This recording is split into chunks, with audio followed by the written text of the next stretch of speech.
Thank you all for taking time out of your day to join us. Today, we're going to be talking about safe food, smart business. So, understanding the basics and the consequences. And as Alex said, I'm the food state safety extension specialist here at Iowa State for extension and outreach. Since he already introduced me, I'm not going to go through those details more. Um, but really just want to start off with aligning what is food safety. Um, when you do research on this, you can really find that, defined definition through various platforms. FAO says that food safety is a science-based discipline, process, or action that prevents food from containing substances that could harm a person's health. Food safety aims to have food that is safe to eat. And I think the way they sum it up on the picture is really good as well. If it isn't safe, it isn't food. But then if you go through and start surveying people, what does food safety mean to you? You can see some differences arise, but there are themes. In one of the studies out there, you see themes around not causing harm, not causing illness, something I can trust, prevention. All of these things become a theme when you start looking at food safety. We have that textbook definition, but food safety can be very personal. Food is something we're putting in our bodies, and I think all of us can agree that we want that to result in good and not bad for us. So, again, those common themes is that food safety is a choice and it requires action. The best way to approach food safety is to be on the preventative side or proactive side. Reacting to a problem after the fact typically doesn't end well for anyone involved, and especially the consumer, who it can in various ways harm, whether it be injury, illness, or death.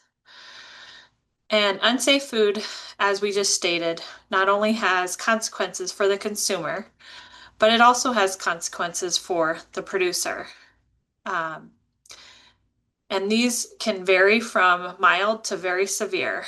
So for the producer, this can result in removing unsafe product from sale or a recall. It can have financial and product losses. Typically, if you introduce unsafe food into commerce, a lot of times there will be regulatory action or inspections after the fact, which could be, again, very minor to very severe in losing your ability to produce food. Certain things that can't really be gotten back after unsafe food or a food safety event is losing that consumer trust or tarnishing your brand. There's many a times in the grocery store, we as consumers we'll put that extra dollar in to get a certain brand we are dedicated to. And if that product were to be unsafe, that typically is going to result in tarnish of that brand. It also can result in litigations for that company. If unsafe product results in someone getting sick, being harmed, or even worse, typically there's financial implications for the producer based on that to help them recover their losses. And ultimately, the company or the facility could be closed. Sometimes you see facility closures for a short time while they're working through an issue that caused the unsafe food. Other times, those facilities don't ever reopen. So, as you can see, there's major implications for both the consumer and the producer. When we start to look at some of the numbers behind why food safety is important, a common one that's looked at is foodborne illness.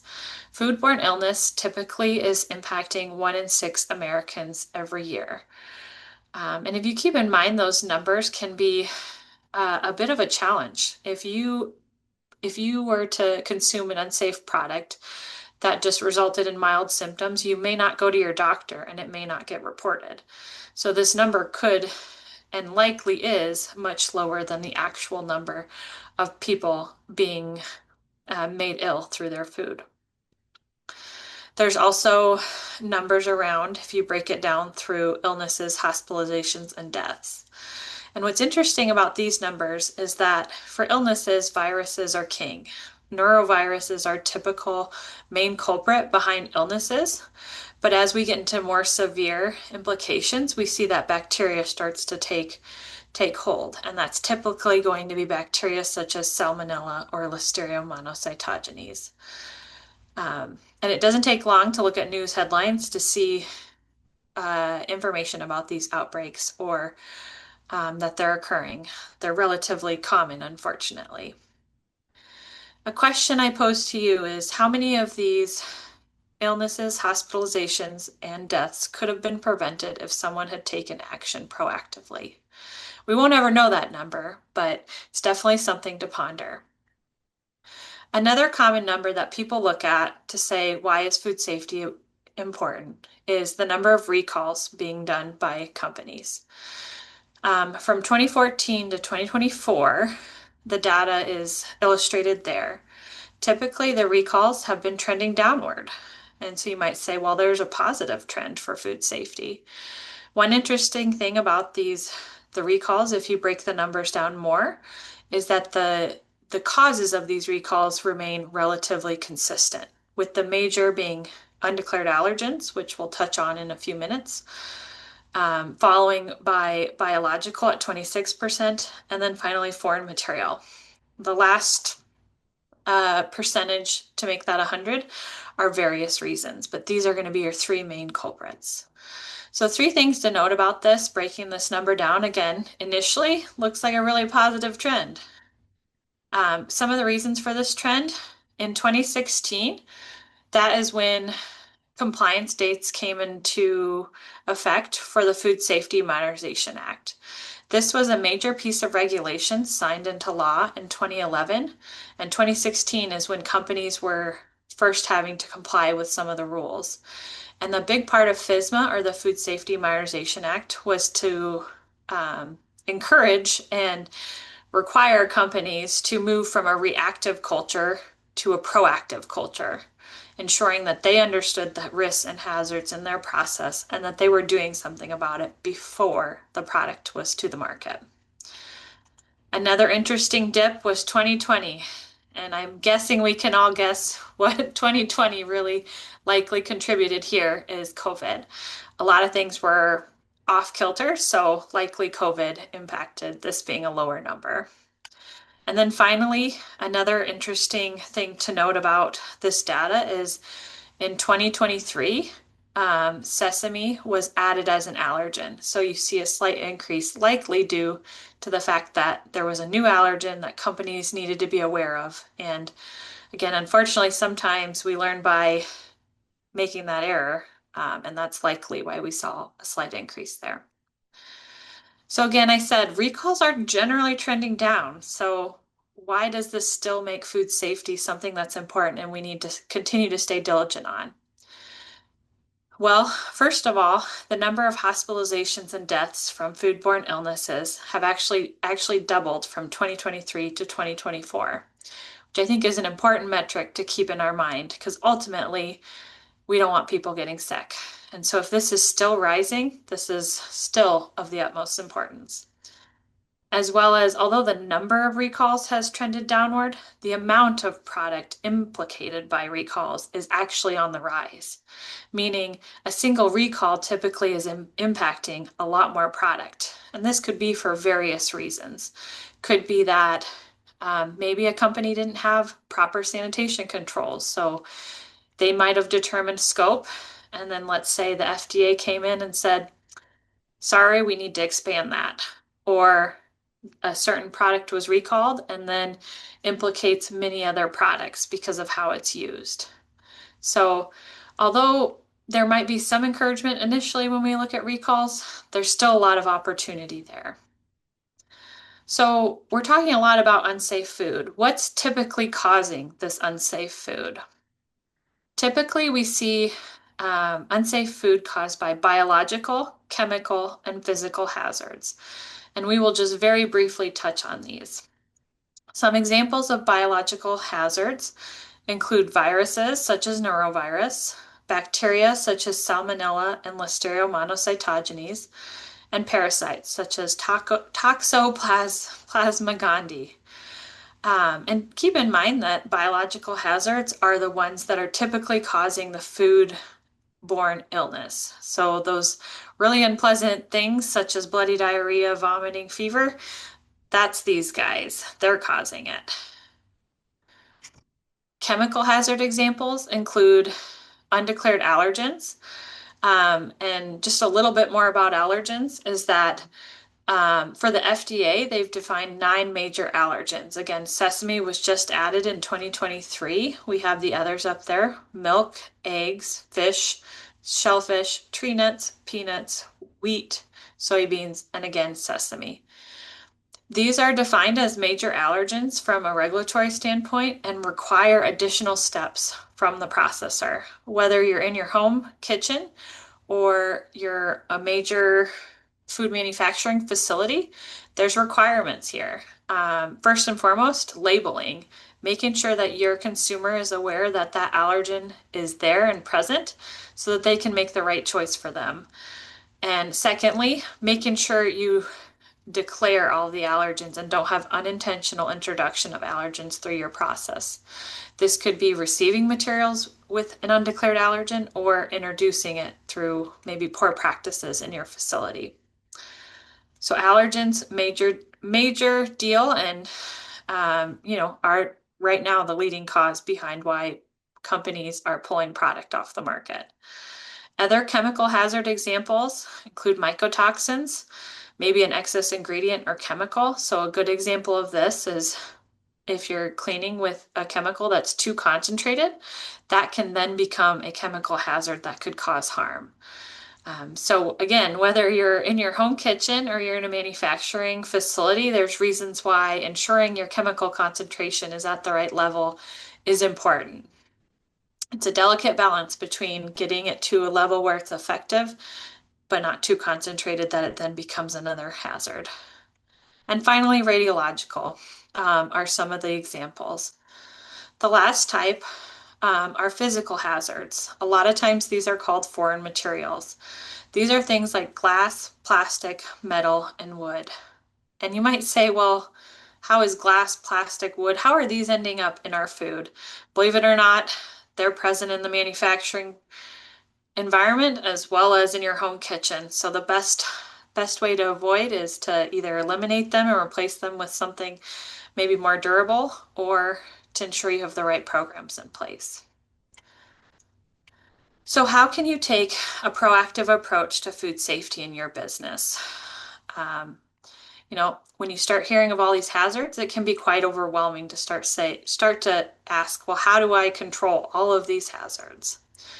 The best way to do this is through ensuring that you understand your process, understand your product, understand who you're selling to, and to ensure you're doing a hazard analysis, which essentially is looking at your process and your products and saying, what things do I need to be concerned with? For many producers, a hazard analysis or a hazard analysis based type food safety plan is required by law. This is something that, again, depending on who you're regulated by, there may be slightly different requirements, but the general theme and process is the same. So we're just going to briefly go over that and that process, and really hope that it helps you to understand why it's an important step in starting your business off in the right foot. I also hope that for those that a food safety plan or hazard analysis isn't required, you might consider doing it anyway. Again, this is going to be a proactive approach to ensure that you're not reacting to a problem later. So again, general approach, there's defined details that depending on your process and product you need to work out, which at the Hub we're happy to support. And we'll get to that in just a few minutes to talk about what resources we can provide. So how do we know what hazards to be concerned with? The first thing is to ensure that you have a strong foundation of prerequisite programs or PRPs. This will ensure that through your process and through your hazard analysis that you're elevating the right things. I've once heard that if everything's a fire, then nothing's a fire. So it really helps us to separate out what are the important things to focus on for your process and product. You then do the hazard analysis And based on your hazard analysis, you're going to implement controls. And I put effective controls because it's important to ensure that once you've identified a significant hazard, that those controls are going to be effective. So just a little bit more on each of those. So prerequisite programs are the foundation of food safety. Again, whether you're in a home kitchen or you're in a manufacturing facility, those are going to be the basic things that you need to have a sanitary environment and operating condition. PRPs, again, are facility specific. Depending on what you're doing and what you're making, those could vary. They really aim to prevent cross-contamination of uh, contaminants as well as allergen cross-contact. Examples of these are good manufacturing practices or good hygienic practices, again, depending on what layer of size you are and who regulates you. But the theme is the same. A common thing you're going to see in all of those is hand washing, an important step when you're producing food for sale. Other things that could be considered a prerequisite program are pest control, the hygiene and health of your workers, your receiving, storage, and distribution, preventative maintenance, chemical control. This list could go on and on, but again, these are the foundation and are going to be specific to your facility and product that you're producing. So after you have a strong foundation, so a good sanitary environment, some good programs in place, processes, the next step is to go into your hazard analysis. And when you start thinking about all of the hazards that could potentially be of concern, I gave you a very short list of examples. This list can be very large. There's many literature sources as well as sources from the FDA or USDA, all of those sources to help you figure out which ones actually are applicable for you. And that goes into kind of the next step of filtering that large list of hazards down to which ones are known and reasonably foreseeable for your product and your process and your facility. That should filter it down a decent amount, but again, it's still going to leave you with a decent number. At this stage, this is where your kind of rating comes in. You start talking about severity and probability. So severity, if we think about Listeria monocytogenes, it's a very aggressive, dangerous bacteria. That is going to be highly severe because if there's no controls and we have Listeria monocytogenes in our product, someone's going to get sick and even worse, die. Whereas maybe if you're talking about something that's maybe that would cause maybe just an ooh factor, a yuck factor, that might be less severe. So that would help you kind of rate that. And then probability. If you have no prerequisite programs, your probability is going to shoot way up. So if you have no program to ensure glass is accounted for example, let's say you're canning something in glass jars and you don't inspect your jars, you don't do anything with them before starting to can. Your probability of having a piece of glass, maybe from the manufacturer in there, is going to be much higher than if you can say, nope, I inspect my jars before I use them, right? That probability is going to be highly impacted by what you're doing leading into your process. And ideally, what you're trying to figure out is you say, based on the severity and the probability, is this hazard significant? And we'll talk a little bit more about that word in just a minute. When we do a hazard analysis, there's a couple angles you need to come from. So hazards can be introduced by your inputs or your ingredients. So I have peanut here as an example. Peanuts are a major allergen, so that should be something you identify that it's an allergen. I need to make sure I follow that through my process, as well as I need to ensure it's labeled for my consumer. But it also goes further of this is an incoming ingredient. Who's my supplier? If I have two options for a supplier, one that solely does peanuts and another that does peanuts and tree nuts, another major allergen, I might want to reduce my risk and go with the supplier that just does peanuts rather than introducing more risk of allergen cross contact in an incoming ingredient. We also have to kind of maintain the supply chain with our supplier. They need to understand what we're going to be doing with their product, as well as we need to understand their process. Again, like what I just said, the you might decide that if they have tree nuts in their facility along with peanuts, you might say we need to really understand their allergen controls and make sure I'm not getting product that's contaminated with tree nuts. So maintaining that chain and ensuring it's not breaking. And then lastly, the process that you apply, again, small scale, large scale, you're doing something to that product to add value. And what are those steps? Are you adding risk? Are you adding a potential hazard?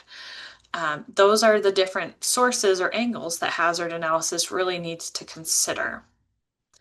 Once you've gone through that, you want to implement effective controls.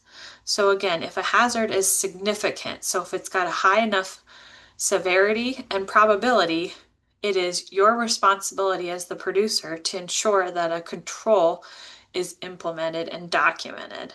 And this control needs to be effective at minimizing or preventing the hazard. These critical control points or preventive controls can really vary. It could be something like shown here, a metal detector could be a critical control for your facility, or it could be ensuring that the label calls out allergens as a preventive control. You might say, well, how do I even go about this? How do I start this? First of all, there's lots of support. The first step I would encourage is to make sure before you go through a hazard analysis is to get training in HACCP so that you have background. And that's something we can absolutely support and help, as well as get someone who has done hazard analysis and can help you talk through these things. Again, something we can help support. There's lots of data out there. We looked at a couple sources, the outbreaks, the recalls. You can look at your historical data as a producer. All those things can help you understand if it's significant, if it's, you know, rated high enough that you really need to have some sort of control to prevent unsafe food from entering commerce and getting to that consumer. So if we go back to the common themes, I just want to highlight prevention. That's ultimately going to be your best approach to food safety, is being on the front end to ensure that unsafe product doesn't ever make it to the consumer. So just some general things about prevention is that in order to have a true culture around prevention, you have to have ongoing training. Things are changing. There's emerging hazards. There's changing regulations, and if they're not understood, that's a problem. And unfortunately, or fortunately, depending on who you are, I guess, if you have something happen and a regulator comes in and is enforcing action, you saying, well, I just didn't know, is not going to be good enough. It is your responsibility to ensure that you are taking the proper steps to ensure a safe product. It takes resources. Again, food safety is a choice. It takes action, whether it be people, making sure you have backup, making sure you have the right staffing to have a successful program. Facility and equipment is extremely important. A lot of food manufacturing facilities are aging and require that investment. If your roof's leaking, that's going to be challenging to make a safe product. If your equipment's not designed in a way that it can be cleaned or have a sanitary design, it's going to be challenging to keep those risks at bay. Also, it's important to have a culture around food safety. Employees shouldn't be afraid to raise a flag and say, I have concern. They're gonna, people that are on the front line or whoever's directly making the product is going to be some of your best information and knowledge about what opportunities there are in the process. Another huge action to help prevent is third-party certification. So having someone outside of your process come in and audit you against a standard. Typically, industry best practice is going to be to have a GFSI or a Global Food Safety Initiative certified schemes such as SQF. And then food safety systems are a living thing. So it's an ongoing requirement to upkeep and make sure you have updates as needed. If you change something, if your supplier changes something, there's been a number of recalls in recent years that a supplier changed a formulation, added an allergen, and didn't tell you. You now have an undeclared allergen. So those are all extremely important in a preventative culture, a preventative um, mentality. And so one thing we really want to transition to is that at Iowa State, we see um, we've created the Food Innovation and Business Hub, and we see a huge opportunity in supporting businesses, not only in food safety, but other areas as well. Our goal is to help not only current businesses to ensure safe food and regulatory compliance, but also to help those developing businesses and to foster economic development, especially in Iowa, but obviously we want food to be safe everywhere. So that's an important thing for us. So I'm just going to go into a few details about the hub and a few ways to stay connected with the hub, and then we will finish up. So I'm going to focus on food safety because that's what this webinar is about, but just do keep in mind Alex is, who's on the call, is a great resource to talk about the other aspects of the hub and what services can be provided. So from a food safety standpoint, some of the services we can provide are listed up there. I'll highlight a few. Regulatory compliance and support. So if you need consulting on FSMA, the Food Safety Modernization Act, helping to move towards compliance, that's something we can help. USDA regulation, creating food safety or HACCP plans, helping to get ready for a GFSI audit. So SQF being an example. Auditing, if you need help with auditing, that's something we can provide. Developing programs, food safety culture, food defense, food fraud, lots of things. So the big thing I would encourage you on is if you don't see a service, absolutely ask. We are here to support you. So if we can customize the services to meet your needs, that's ultimately what we would be looking to do.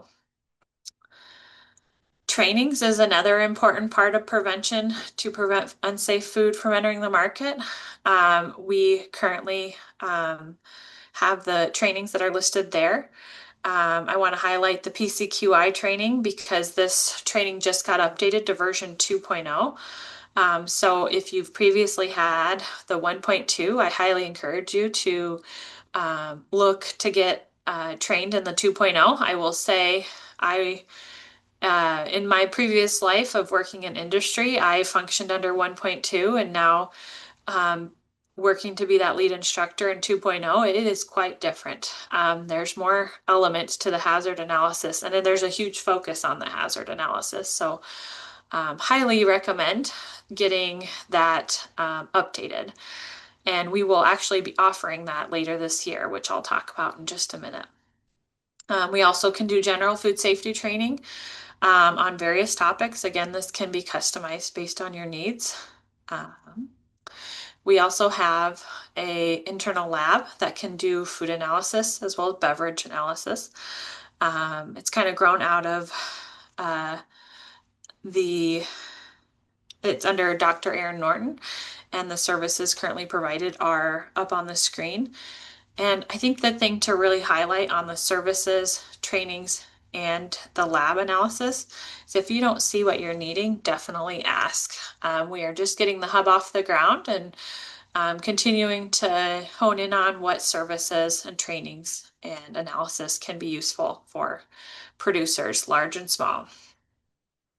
So as promised, upcoming trainings, we currently have 2 on the calendar. So we are offering the Preventative Controls for Human Food version 2.0 participant course, which is standardized curriculum through FSPCA that will result in you becoming a PCQI, which is required through the regulation to do certain things. This training will be in person in Ames, Iowa. It will be December 9th, 10th, and 11th, 3 full days. And registration will be opening in about a month. So keep your eyes out for that. Oops, another exciting training we're excited to offer is we're partnering with UNL, uh, their food processing center, to offer an FDA approved better process control school. This again will be in person in Ames, and this will be offered in two versions. If you're familiar with process control, you know that there's kind of two options. So if you are just interested in acidified foods only, that's a 1.5 day training on January 6th and 7th. But if you would like to do the full Better Process Control School, that's a 2.5 day training. It will be January 6th, 7th, and half a day on the 8th. Registration for this will be also opening probably in the next month. We're working out a few last details with Dr. Stratton and Dr. Andrea. So more to come on that, but we're very excited to be offering those trainings. So lastly, how do I stay connected with the hub to ensure I get updates? First and foremost, we do have a Facebook page, and I encourage you all to follow it. This is a great way to see updates. You can scan that QR code now to follow. This is going to be one way you can stay connected with the hub. I'm just going to wait a minute to make sure if anybody's scanning it, they have time to pull out their phone and scan it. If they're anything like me, I'm not great with social media, so it'll take a minute.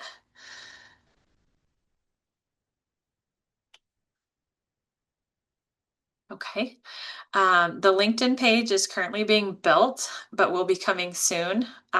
Feel free to connect with me on LinkedIn, and I will post when it's ready, and that way you know. So I will leave that up for just a second for you to scan if you would like.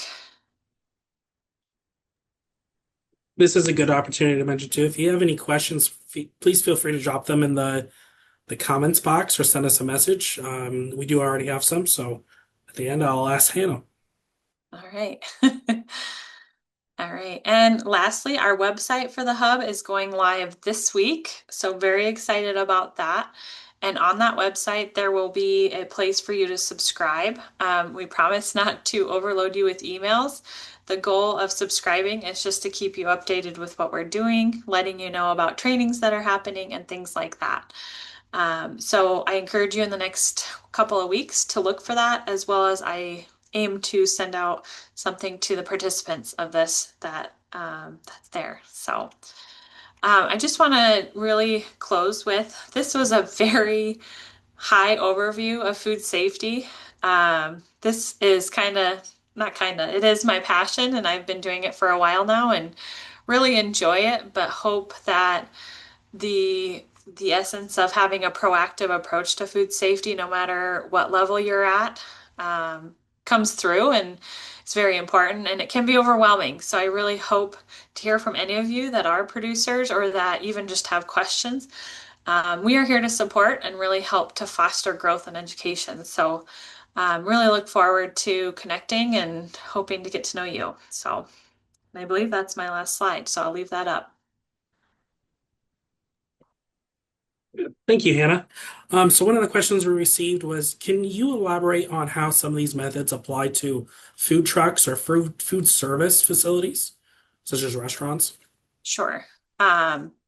So the food trucks and food retail is going to be under a different code. So they're under the food code is going to be the major thing. And I'll admit that's the area I probably have least experience in. I've been in manufacturing most of my career. So those are going to be a little bit different, but again, it's usually based on what you're doing.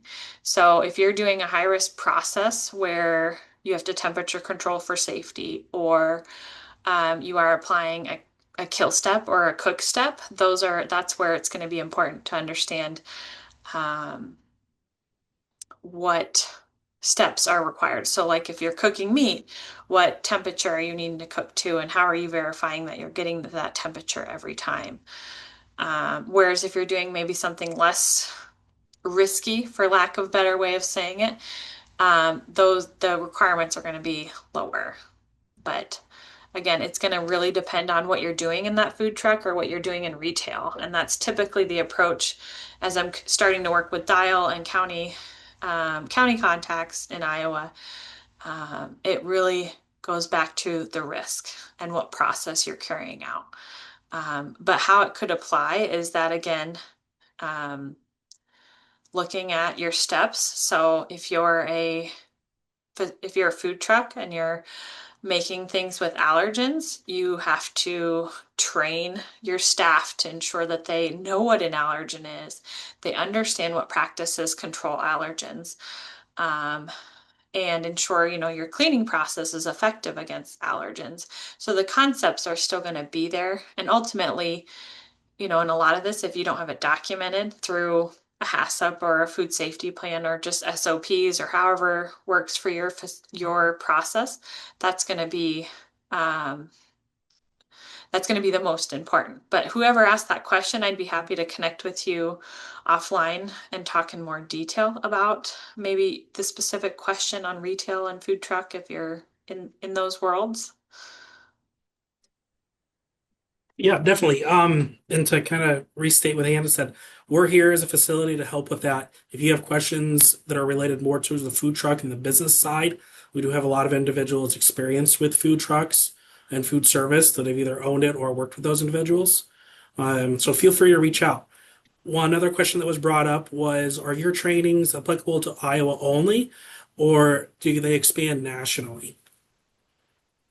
So these would be national trainings. So both the ones that I mentioned that we have scheduled for the PCQI, that is a requirement by the Food and Drug Administration through FSMA. So that's a national one. So if you are producing FDA regulated product, you need to be PCQI, and it is offered in various forms in various places. One of the things as we get the hub going, we are very passionate about in-person connection relationship. So that's really where we saw an opportunity. There's not an in-person PCQI, really within 3, 4, 5 hour drive for sure. Probably the closest may be Chicago, as well as trying to be economical in the cost. Ames is a relatively affordable place to come. Hotels aren't $300, $400 a night, so that's good. Well, unless there's an Iowa State football game, then they might be that expensive. But wanting to provide that resource to folks. So PCQI absolutely, and then Better Process Control School is again a legal requirement through the FDA. If you are doing a process, a good example is canning meat or canning acidified foods. Again, there's legal definitions for these. You're required to have someone with that training on site at all times. So again, we saw that as an opportunity to provide that here in Iowa. It's again something you typically would have to travel to a bigger city and travel to it. So again, helping to support that as well as really excited to partner with UNL on that to continue to grow that information. We do have a lot of canners in Iowa, whether they're small or big. So I think it'll be a really great program and well attended is what we are foreseeing. You're muted, Alex. Thank you. Thank You're you. welcome. Uh, do that all the time. Another point to mention is we do also offer localized to Iowa only services. One big one is ServeSafe that's offered through Iowa State University, and I'll put that in the chat right now. If you follow any of our social media pages or subscribe or keep updated on our website, we do post these as well. So if you're looking for something specific to Iowa, that's obviously where we focus on. But we do have those national trainings, as Hannah mentioned.